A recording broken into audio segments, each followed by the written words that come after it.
All right, now joining the show, we have on recurring guest and friend of the pod, JR Specs. JR has got his new song, Grapevine, out now, available on Spotify, Apple, pretty much anywhere you can find music. So go check that out. But JR, what's going on, man? Yo, how we doing, Andrew? Great to hear from you again. I'm doing good. Happy to get you back on. Especially you've got the theme song of the show now, which that's I think the first thing people compliment on when they first listen. They're like, that was pretty sick. So I'm definitely happy to get you on. Happy to have you as a friend of the show. But Yeah, fresh, bro. Dude, that was so crazy. I was doing a run of features when you hit me up about that. Just trying to like make a little, get some stuff going on the side. But that was dope. I mean, I haven't been on since we had the theme song on the show, so that'll be fresh to have it on my own episode. Definitely. So how did the string of features go? Did you have a lot of people hit you up about doing them? Yeah, so it was actually it was really interesting. Basically, I kind of just went through a period after I graduated where, because we all, when you graduate college, you have to take a minute and really figure out what you're going to do. If you're not one of the lucky ones that has the path laid out when the day you graduate. So I was kind of like, oh, I want to do music and I got to figure out in what capacity I'm going to do music right now. You know what I'm saying? So I was like, how much money can I make off music right now? So I had started to try to, sell features more to like artists that I was in contact with, because that's, one of the only ways really, apart from performing live and stuff, that you can make decent money on the fly. Yeah. And a bunch of people hit me up, and I had talked to a friend of mine. His name is Baby Boy Blue is his stage name. And he was telling me, putting me onto some like advice, since he's a full-time musician. What he was saying was like, so I've always thought like bigger artists will obviously charge more, right? For like the name recognition. Right. He was like, yo, like, I'm not gonna, say my number, but he was like, yo, you should be charging people this much. And I was like, that's a lot more than I've been, trying to charge people. And he was like, well, the size of your name shouldn't determine it. It should be just how good the verse is going to be, because it's really up to the people promoting that artist to make the song pop. It's not up to you as the guest feature. So that kind of changed my perspective. So I try to do like as many features lately as I can. And it's been really fun because I love just coming on and, for like a second verse, just giving my spin on an already existing song. That's like some of my like favorite stuff to do. Now, are there any familiar faces that people would know that you're working with? And if so, who's that? If you can say who it is. Yeah, I've been doing so much collaborative stuff lately, so I'll just rattle off a few people. I got tons of stuff with DG Zip, who produced Red Solo Funk.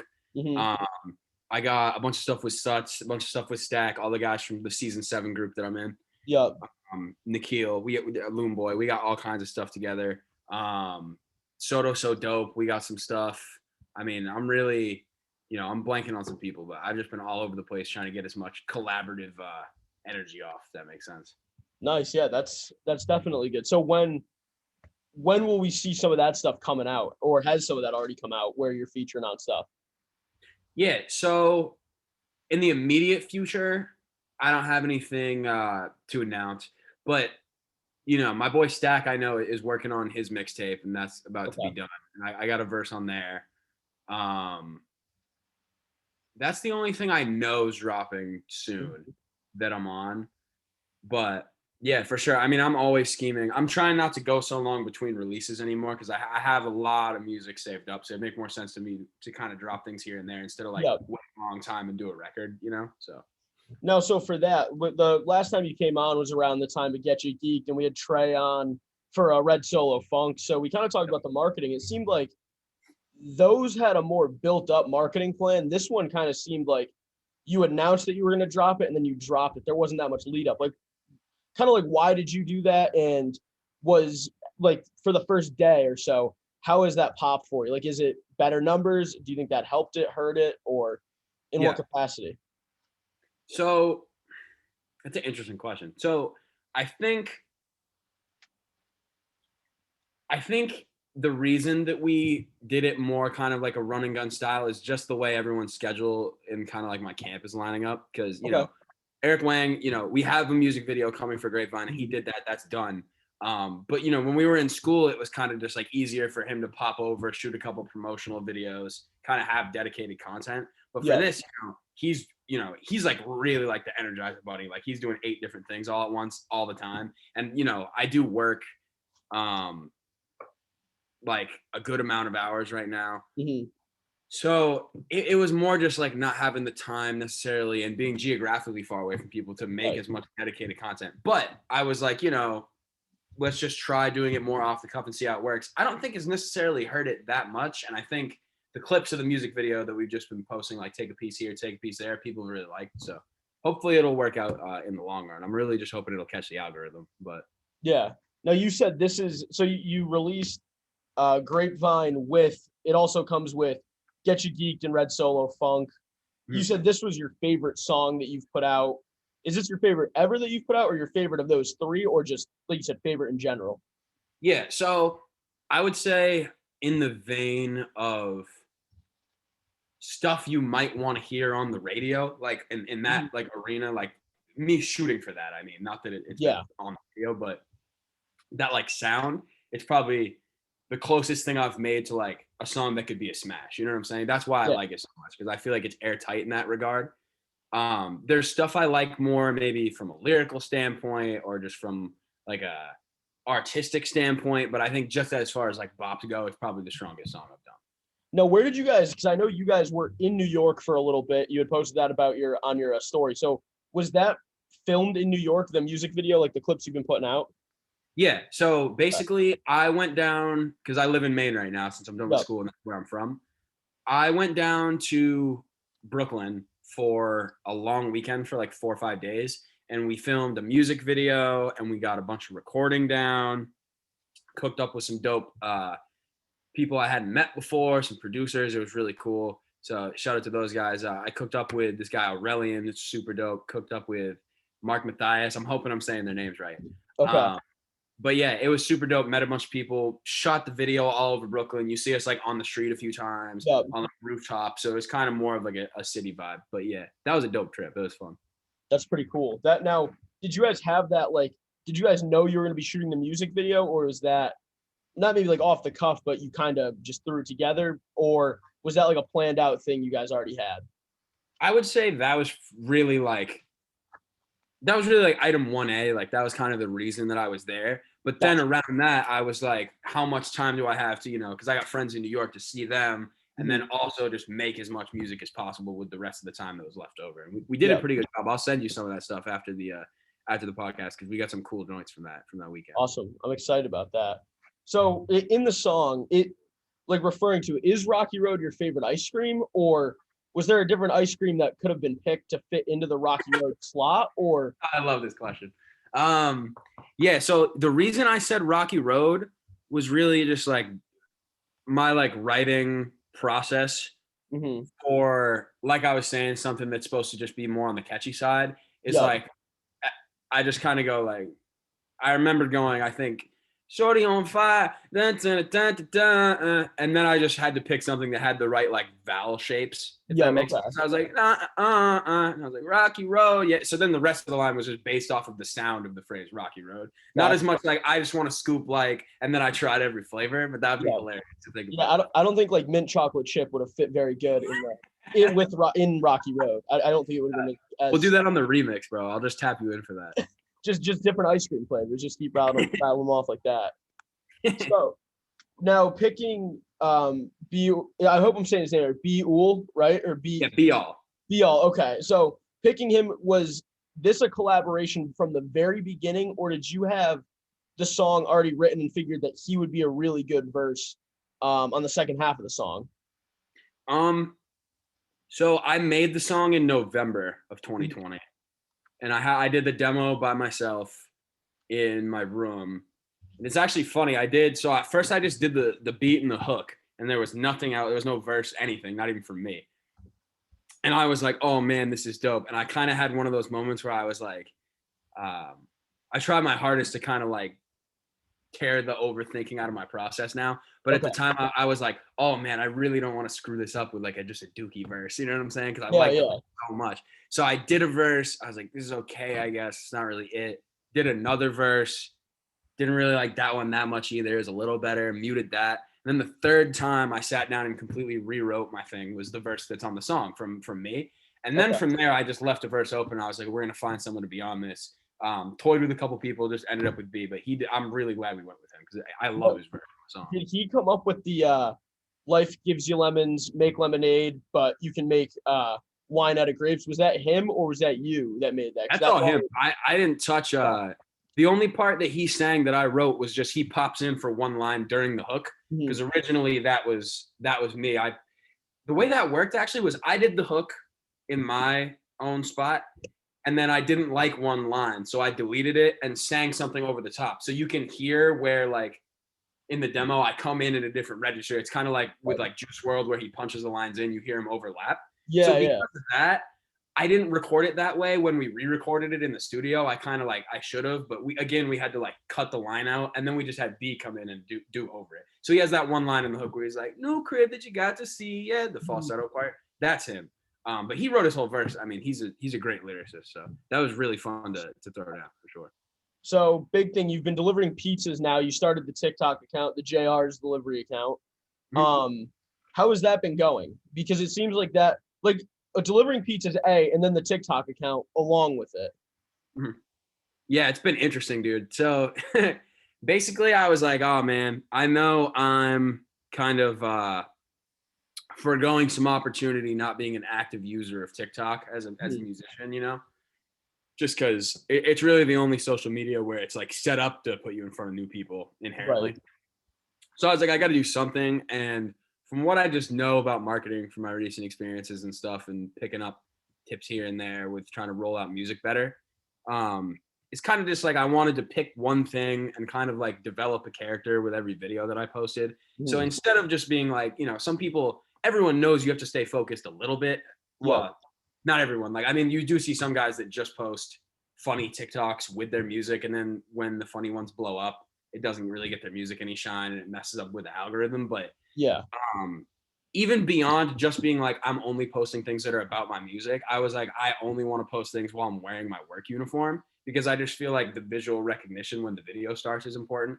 We're not really getting crazy numbers and likes and anything yet, but I'm just kind of experimenting, so I'm not too pressed about it yet. Yeah, things like that take time. Well, and it really comes down to if you get one video to pop, then you're pretty much golden from there. Yeah, exactly. That's a good point. I didn't even think of that really. For once you get one, I mean, that's a huge follower boost, and then from there it's probably, you know, easier to get another one. So yeah. So now you've been delivering the pizzas. Like, when it comes to like the pizza toppings, who would you kind of comparing them to the rap world? Who would you say like the pepperoni is? Because I think pepperoni is like the best topping for pizza. Who would you say that is in today's rap world? So pepperoni, a different topping that you would compare to like the best. So pepperoni to me is like, you put pepperoni on pretty much any pizza and it's gonna go.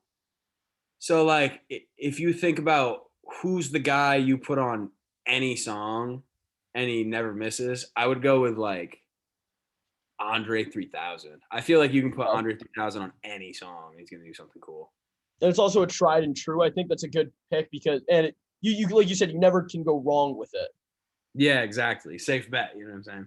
Now, what would be like your risky pizza topping that it's either gonna hit or it's either gonna flop, like a guy on a song? So like pineapple. Okay. You know, like some people love pineapple, some people hate it. It's kind of polarizing. Who would that be? Super like hit or miss. I feel it's got to be someone with like a really unique style. You know what I'm saying? That not everybody likes. I mean, you could go maybe like Playboy Cardi. That's a good one. Yeah, I like that. Because that, you know, that Pain 1993 joint that he has with Drake, where he goes really, you know, he took the baby voice thing to like another level, even beyond what he was doing on his old stuff. Like, I think that shit's dope. I enjoy that verse a lot. Most of my friends don't like it at all. They're like, dude, this sounds terrible. So I guess that would be like putting pineapple on that. And he's kind of like you said with the baby voice, it's kind of, you either love it or you hate it, and there's really no middle ground for it. So I feel like that makes sense for pineapple. Yeah. Now, exactly. What's your personal favorite topping for a pizza and your favorite rapper right now? Oh, crispy chicken is like This is all right. This is an easy one actually. Crispy chicken's my favorite pizza topping. It's not necessarily like pepperoni because it's like you can't really put it with like anything. You know what Yeah. I'm saying? Just in my opinion, it goes better with some things than others. But when it works crazy. To me, that's like Anderson Paak is like crispy chicken. Oh, okay. Yeah. That's a pretty good one. I like that one a lot. Like Anderson Paak can do almost anything, but there's like certain, like super modern styles, like super trappy. Like I just feel like I haven't heard him on. So Yeah. Now, when you go crispy chicken, what goes with it? Because my favorite pizza of all time is chicken bacon ranch. Mhm. That's probably my favorite when you're going with chicken too. So what do you usually go with? I mean, like you're saying, like a ranch, like anything like white base, like the ranch or like the Alfredo, like that's crazy. I don't really Oh eat it yeah. as much anymore because I've been on my diet stuff recently a little Yeah. bit. But yeah, like chicken Alfredo type pizza with like the crispy chicken, the cheese, the Alfredo, put some broccoli on there. That's dope. Yeah, that one's hard. That's solid. Now, have you had any big delivery mishaps lately or any stories from delivering since you've been back Oh home? man. Oh, that's such a good question. I hope I can come up with something, dude.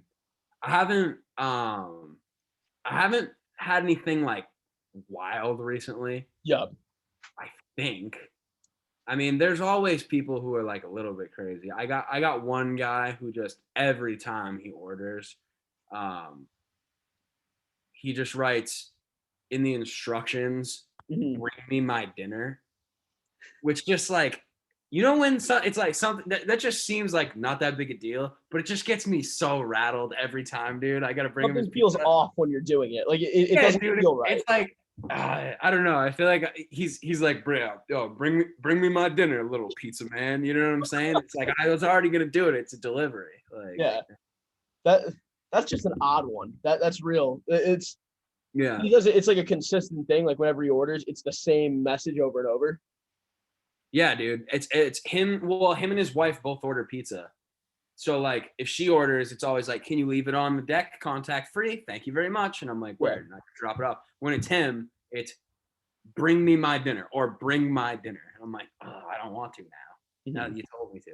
But other than like, just some recurring customers that like, have their quirks, but I love our customer base for sure. Um, it's just like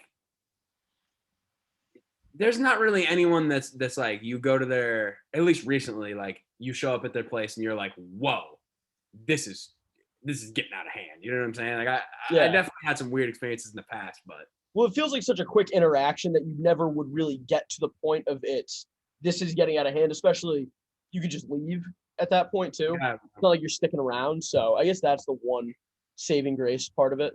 yeah, you're definitely right. Like when it's going well, you talk to the customer for like 10 seconds because obviously like they want their food. And Yeah. then once they have it, they don't need to talk to you anymore. But there's definitely times like if you're just the worst experience is when you're trying to find the place or you find the place and then they're not home or like the Um, wrong address is on the slip. Like anytime that I show up and I can't get the pizza to them immediately, it just starts to get stressful.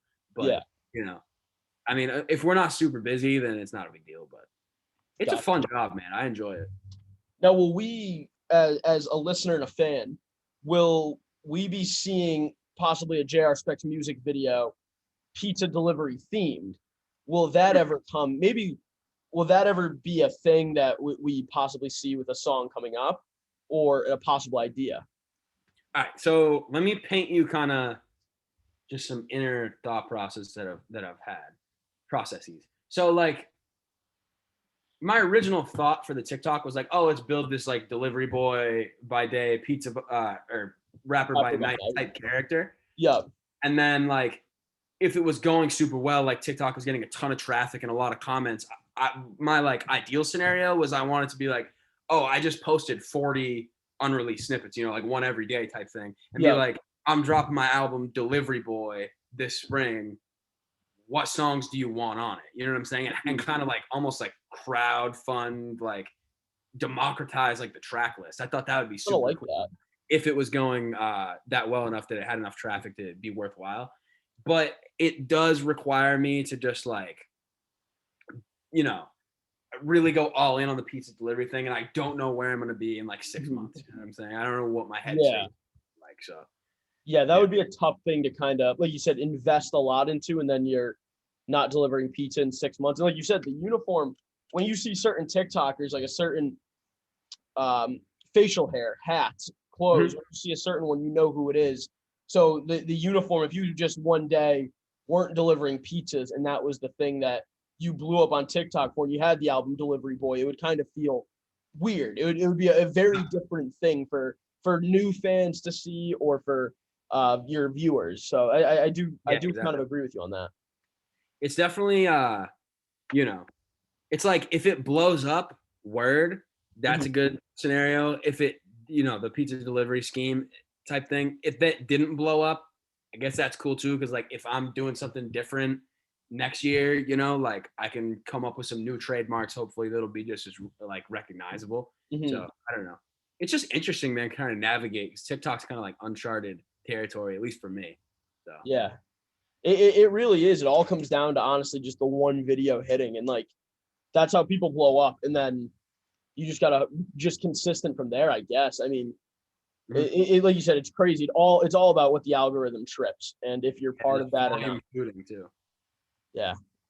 So in the Grapevine music video, whose call was it to use like the old time phone? Because I think that was a pretty good touch for the video. Seeing you guys outside holding it on the phone, I think that was a pretty cool touch for it. Yeah. So where that came from was actually so my original concept that I kind of pitched to Wang was I wanted it to be a 360-degree rotating camera in Mhm. a diner that would be like um there'd be like a little stage, kind of like a restaurant with live music type vibe. And Yep, yep. we'd be performing and the camera would be turning. When it turns away from the stage, it'd be like a restaurant booth, and it Mhm. would be two people sitting in the booth, and like one of them kind of like gossiping to the other. And when it comes back around, then instead of like your mom, just as an example, your mom talking to your sister, it Yeah. would then be like your sister repeating the rumor to her friend. You know what I'm saying? Like every time it goes around, it's like showing it traveling through the grapevine. That was like the idea. So then the phone thing, I don't remember. I think it might have been Wang's idea to introduce like the rotary phone, was like originally stemming from that. Like, oh, how can we illustrate? Can we show like this person on a handset and then like split the screen down the middle like in a movie and show the other person on the other end of the line and show the rumor traveling? Yeah. Eventually, we just kind of backed up from the really like um, what's the word, kind of demanding concept of the video and just ended up introducing the phone as a prop that kind of gave like a nod to the concept without going all in on it and made more of just a video, but it still kind of has that vibe. Well, now that you kind of say that, it kind of reminds me. I don't know if they had the rotary phone in Mean Girls, but when they do the like the group phone calls and are gossiping about stuff, that kind of makes sense now. Like I'm thinking about that whole concept now, and Yeah, with like that's the pretty lightning cool. bolt type thing down the middle. Yeah. Yeah, yeah, that's pretty. It's a pretty good idea. The diner thing would have been cool, but the music video from the clips you Yeah, put out is man. pretty awesome. Dude, the diner thing, like, I love the video we have. I'm in no way saying I wish we'd done this, I wish we'd done that, because it came out so dope. But You're in saying like like it a would have been perfect cool to see world, it. oh, it would have been so sick to just have. It's really dope. Like a lot of the time, we're in the studio, like as artists, like trying to come up with an idea. When Mm-hmm. you have the idea, you want to just be able to just nail it so bad, because you Yeah. don't always have a fully formed concept. So, in a perfect world, like there'll be another video where I'll be like, oh, I am imagining the whole video. And then we'll have the means and the money and the people to just snap our fingers and make that shit happen. And that's going to be so cool one day. But Yeah. Did for now, the like I'm super happy with what we have. saying that, did the Red Solo Funk and the Get You Geek videos, did those go kind of how you planned and kind of like what you envisioned or somewhat very close to that? Get You Geeked was probably so that's an interesting question. With Get You Geeked, it was like I can't even really remember the specifics of what it was, but it was a similar situation where I was like, I have this clear picture of what the video could look like. And then as we started to plan and shoot and edit, it just took on a life of its own and became something a little different. But in terms of the overall look, not necessarily like the concept, but just the color schemes and the outfits and the movements and the Yeah. atmosphere of the video, it was pretty on the nose of what I was hoping for originally. And with the juice carton and everything, that was Yeah. one of the really early ideas. So that stuck. And then with Red Solo Funk, we were just really busy with school at the time. So we were like, all right, let's not do something that's too demanding time wise. So instead of like Get You Geeked, where I'm wearing so many different outfits in so many different rooms, and a lot of there's some crazy VFX with putting me on the carton and stuff. We weren't gonna do any of that. We were just at one point they've got you on an apricot, which I thought was probably the funniest graphic in the thing, where it's your face right on it, which is pretty awesome. Yeah, dude, I that was so fun to see that come to life. But so basically we were just like, that was so tough and so time consuming. We got to do something lighter for Red Solo Funk. So like the set was more complicated because we had to set up kind of like a makeshift infinity curve with all these white sheets around the room. And then we had a smoke machine and we had the Pong game set up, and we had to get the jacket for me from a friend of a friend. And then, after that though, once it was all set up, it was really just me and Rob show up, we shoot video for 3 hours, and then Wang edited it. And I honestly, like, me personally, I think the look of that video is one of my favorites because it's so cohesive because there's only the one outfit. So then we kind of realized like, oh, this video will stick together easier if we maybe have like one appearance for me throughout the video instead of doing 7 different ones like we did in Get You Geek, and it's easier to do it like that. So just bang for our buck wise, we kind of learned something there, I think. I also think like with Get You Geek too, there was, with the color you picked, there's more outfits you could have gone with. The purple's tough, so I think the purple checkered shirt kind of works. If you kept going to different purple outfits, it would become a little much. And then like you said with Red Solo Funk too, with the velvet jacket, that's really all you needed right there, and it was pretty sweet. Yeah, man. I mean, I just thought the jacket was super bold, so I was totally down to just make that kind of like my character for the video. And then, like you were saying, I mean, with the purple shirt with Grapevine, we were kind of figuring out a shirt on the fly. I think I bought that shirt at Kohl's the night before the video shoot. So really? it's not really like I had just letting some things get away from me, I think. And I'm always like, oh, I'm going to order some dope stuff online for the video. Then I'm like, oh man, the video shoots in 5 days. Do I even have enough time to order clothes now? And then I end up going to find them in person. But it's kind of nice, dude. It's like I always say with like, I started out making beats on like GarageBand and like my iPad when I was a kid. The constraints kind of like a bottleneck with like water like flowing from a big pipe to a smaller pipe. It just forces you into a different shape, to have a limit sometimes creatively. So gotcha.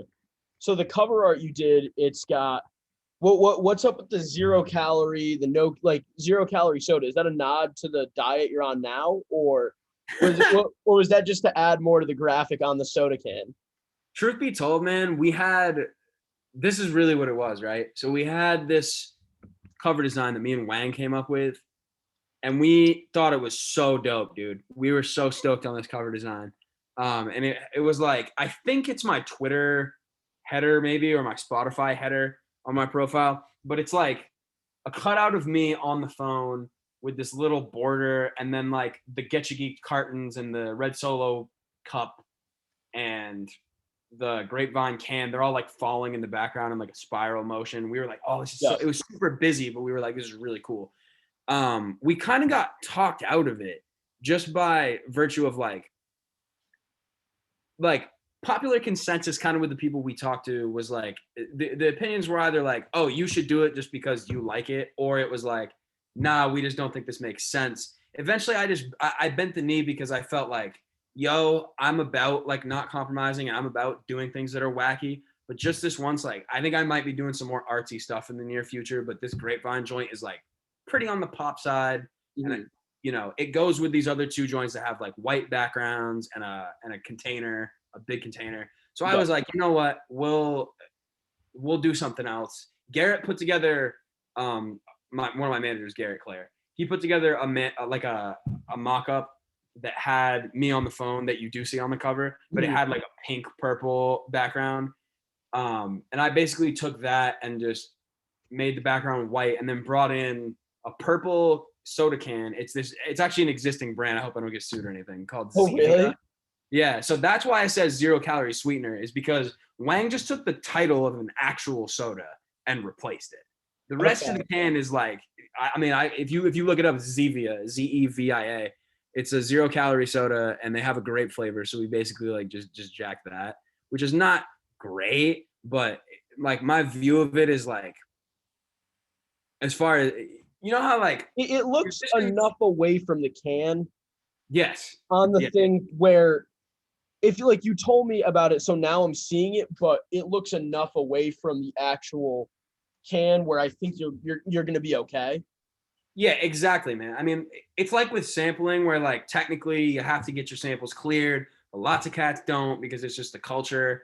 And like if you transform it enough, like I think people will really understand where you're coming from. Like at least you're making something new. I really don't feel like we, you know, stole anything. It's kind of like we took the outline and like made it our own thing because the logo is completely removed from the can. You know, Yeah, that's yeah. most of the design. So That would be one hell of a lawsuit to have right there. That would be a could you wild. imagine? They're like, yeah, can we have all $5 that you've made on streaming? You know what I'm saying? So Any live performances coming up for you in 2021 or 2022 down the line?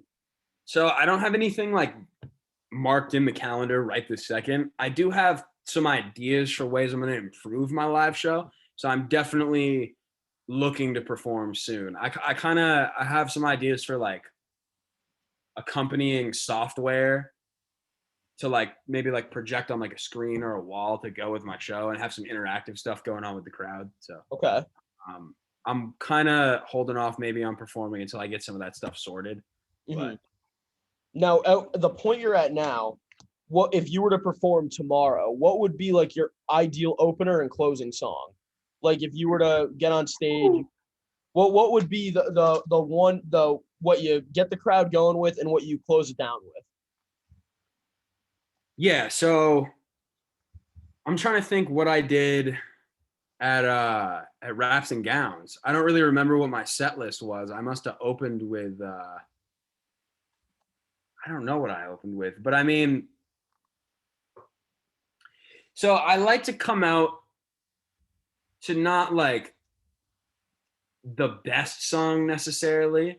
I like to come out to a really strong one that's got like some tough energy. That's kind of my favorite. Would So Ring a like Ling be like a good one to come out to?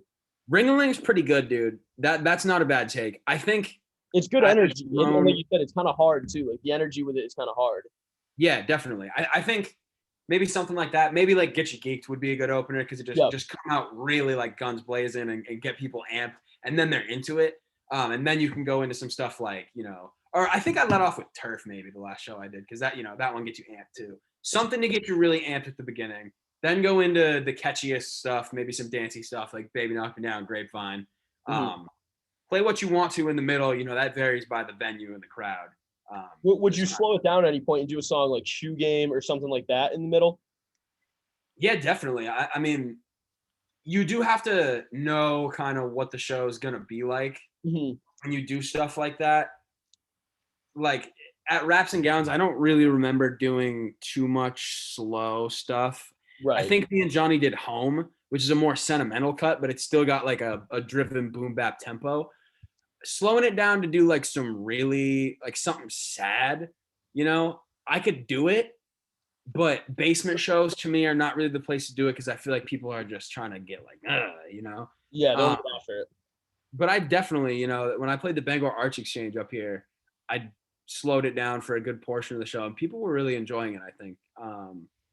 So I'd love to do some live gigs too, because that stuff plays really well when people come to see a live band. They're obviously down to Yeah. hear you slow it down and croon a little bit. But then as far as closing it off, like I like to go with something sentimental at the end, maybe like Yellow, like the title track. But then if you get an encore, like you want the encore to be something hype too. Like maybe do like Turf again or like Get Your Geek again. Yeah.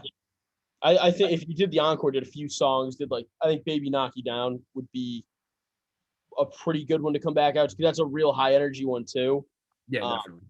but yeah, that's I like the idea of slowing it down too a little bit at the end. Yeah, I love that stuff, man. I mean, my whole I'm definitely a rapper first, but I've got so much stuff going on now behind the scenes that's like not rap. So I just I'm having a little bit of trouble these days. Like not even trouble. It's just interesting to think about how I'm gonna marry different like spheres of my music, because Mhm. it's not really smart to do everything. Like it wouldn't be smart of me to drop a drill album and then a funk album and then a house album and it's all Yeah. different stuff. Um, but I don't want to be one dimensional. So I'm trying to find like my middle ground, you know what I'm saying? Yeah, no, I completely get that. Completely get it. But have you seen anybody live lately? Have you gone out to any shows, any different concerts in the past few months? Um, dude, I haven't been to a concert since God knows when. I haven't been to anything since things started to open back up. Not on principle, like I'm not participating, but just just haven't. I kind of been saving money. Some of my friends are going to Playboy Cardi soon. Hit me up to go to that. I was just like, I think I'm gonna save my money. I love Cardi, but Yeah. But JR, I appreciate you coming on. Plug socials where everybody can find you. Every social media account you got.